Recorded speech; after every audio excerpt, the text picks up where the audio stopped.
Hi friends, welcome to Akshaya kitchen recipes. இன்றைக்கி இந்த வீடியோவில் நல்ல சூப்பரான ரொம்பவே டிஃப்ரெண்ட்டான இன்ஸ்டன்ட் பிரேக்ஃபாஸ்ட் ரெசிபி எப்படி செய்யறதுனா பார்க்க போகிறோம். வீட்டில் இட்லி தோசைக்கு மாவில்லாத சமயங்களில் சட்டுன்னு 10 நிமிஷத்தில் செய்யக்கூடிய ஈஸியான இந்த டிஃபனை நீங்கள் நைட்டு டின்னருக்கும் செஞ்சு தரலாம், காலையில் பிரேக்ஃபாஸ்ட்டாகவும் செஞ்சு தரலாம். வாங்க எப்படி செய்யறதுன்னு பார்க்கலாம். இது மாதிரி செஞ்சு கொடுத்தீங்கன்னா 2 எக்ஸ்ட்ரா கேட்டு வாங்கி சாப்பிடுவாங்க. இப்போ இதை செய்யறதுக்கு ஒரு மிக்சிங் பவுலில் 1 கப் அளவுக்கு ரவை, வறுத்த ரவை வறுக்காத ரவை எதுவாக இருந்தாலும் சேர்த்துக்கலாம். நான் வறுக்காத ரவை தாங்க 1 கப் அளவுக்கு சேர்த்துருக்கேன். அதே கப்பில் 3/4 கப் அளவுக்கு கடலை மாவு சேர்த்துக்கலாம். சேர்த்துட்டு இதோட தேவையான அளவு உப்பு சேர்த்து மாவோட கலந்துக்கலாம். கலந்துட்டு எந்த கப்பில் ரவை எடுத்தோமோ அதே கப்பில் 1/4 கப் அளவுக்கு தயிர், கொஞ்சம் புளிப்பான தயிராக சேர்த்துக்கங்க. நல்ல சுவையாக சாஃப்டாக இருக்கும். இது கூடவே அதே கப்பால் 1 கப் அளவுக்கு தண்ணி சேர்த்துக்கலாம். தண்ணி ஊற்றிட்டு மாவை கட்டிகள் இல்லாமல் இது மாதிரி கலந்துக்கலாம். இப்போ கலக்க பார்த்து கொஞ்சம் லூஸான பதத்தில் இருக்கும். இதை அப்படியே ஒரு 10 நிமிஷம் ஊற விட்டோன்னா நல்லா கொஞ்சம் திக்காயிடுங்க. ரவை ஊறி சாஃப்டாக இந்த அளவுக்கு நல்லா கலந்த பிறகு இதை அப்படியே ஒரு பிளேட் போட்டு மூடி வச்சிடலாம். ஒரு 10 நிமிஷம் அப்படியே ஊறட்டும். இப்போ இது ஊறத்துக்குள்ளே வெஜிடபிளை வதக்கி எடுத்துக்கலாம். அதுக்கு ஒரு ஃப்ரை பேனை சூடு பண்ணியிருக்கேன். அதில் 2 டேபிள் ஸ்பூன் அளவுக்கு எண்ணெய் ஊற்றிக்கலாம். எண்ணெய் சூடானதும் 1/2 டீஸ்பூன் ஜீரகம், 1/2 டீஸ்பூன் கடுகு சேர்த்து நல்லா பொரிஞ்சு வரட்டும்.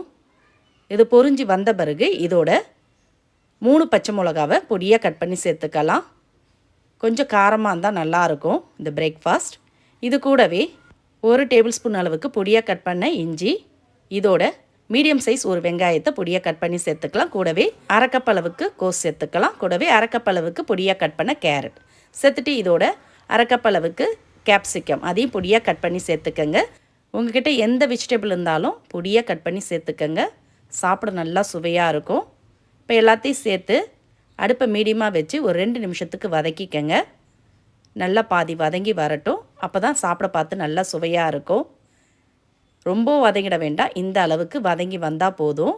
இப்போ அடுப்பை ஆஃப் பண்ணிவிட்டு இதோட பொடியாக கட் பண்ண கொத்தமல்லி இலைகள் கொஞ்சம் தூவி கலந்துட்டு இறக்கி ஆற விட்டுடலாம்.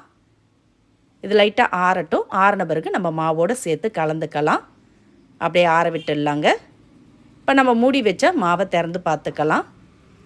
ஒரு 10 நிமிஷத்துக்கு மேலேயே ஊறி நல்லா திக்காக இருக்குது பாருங்கள். நம்ம லூஸான பதத்தில் கலந்து வச்சோம். ரவை தண்ணி எல்லாத்தையும் உறிஞ்சி நல்லா திக்காக கொஞ்சம் சாஃப்டாகவும் ஆகிருக்கு. இப்போ இதோட நம்ம வதக்கி ஆற வச்ச வெஜிடபிள் எல்லாத்தையும் சேர்த்துக்கலாம். சேர்த்துட்டு மாவோடு நல்லா கலந்து விட்டுக்கங்க. மாவில் நல்லா அடி வரைக்கும் பரவுற மாதிரி நல்லா கலந்துக்கங்க. மாவு கொஞ்சம் திக்கான பதத்தில் இருக்குது. இப்போ கொஞ்சம் தண்ணி சேர்த்துக்கலாம். ரொம்ப அதிகமாக தண்ணி சேர்த்துற வேண்டாம். கொஞ்சமாக தண்ணி சேர்த்து நல்லா கொஞ்சம் இட்லி மாவு பதத்துக்கு திக்காகவே கலந்துக்கலாம். இப்போ இதோட ஒரு 1/4 டீஸ்பூன் அளவுக்கு ஈனோ சேர்த்துக்கலாம். ஈனோ இல்லாட்டி சமையல் சோடா சேர்த்துக்கங்க. சேர்த்து மாவோடு நல்லா கலந்துக்கங்க. மாவு கரெக்டாக இந்த பதத்தில் தான் இருக்கணும். ரொம்ப தண்ணியாகவும் ரொம்ப திக்காகவும் இருக்கக்கூடாது. இது மாதிரி இட்லி மாவு பதத்துக்கு தான் இருக்கணும். இப்போ மாவு ரெடி ஆகிடுத்து. இதை ஊற்றி எடுக்கிறதுக்கு இது மாதிரி குட்டி கடாய் இருந்தால் எடுத்துக்கங்க. இல்லாட்டி பணியாரக்கல்லில் கூட சின்ன சின்னதாக ஊற்றி சுட்டு எடுத்துக்கலாம். இப்போ கடாய் சூடானதும் இதில் கொஞ்சமாக எண்ணெய் விட்டுட்டு நம்ம கலந்து வச்ச மாவுலேருந்து ஒரு 2 கரண்டி அளவு மாவை ஊற்றிடுங்க. ஊற்றி கொஞ்சம் திக்காகவே இது மாதிரி ரவுண்டாக தீத்திடுங்க.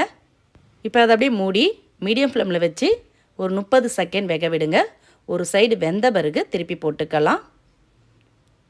இது மாதிரி மூடி வைக்கிறதுனால சீக்கிரமாகவே மேலே வெந்துடும். திருப்பி போடவும் ஈஸியாக இருக்கும். பாருங்கள், ஒரு சைடு பொன்னிறமாக செவந்ததும் திருப்பி போட்டு இன்னொரு சைடு கொஞ்சமாக எண்ணெய் விடுங்க. எண்ணெய் விட்டு ஒரு சைடு வெந்த பிறகு எடுத்துடலாம். பாருங்கள், நல்லா செவந்து நல்லா சூப்பராக இருக்குது. மேலே கிறிஸ்பியாக உள்ள பஞ்சு மாதிரி சாஃப்டான வெஜிடேபிள் பன் தோசை ரெடி. இது கூட உங்களுக்கு விருப்பப்பட்ட சைடிஷ் தேங்காய் சட்னி, கார சட்னி எதுவாக இருந்தாலும் தொட்டு சாப்பிட்டு பாருங்கள்.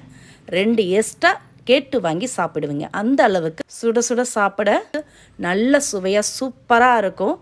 சட்னி ஈஸியாக செய்யக்கூடிய இந்த இன்ஸ்டண்ட்டான பந்தோசா ரெசிப்பியை நீங்களும் இதே மாதிரி இதே அளவுகளோட இன்றைக்கே செஞ்சு பாருங்கள்.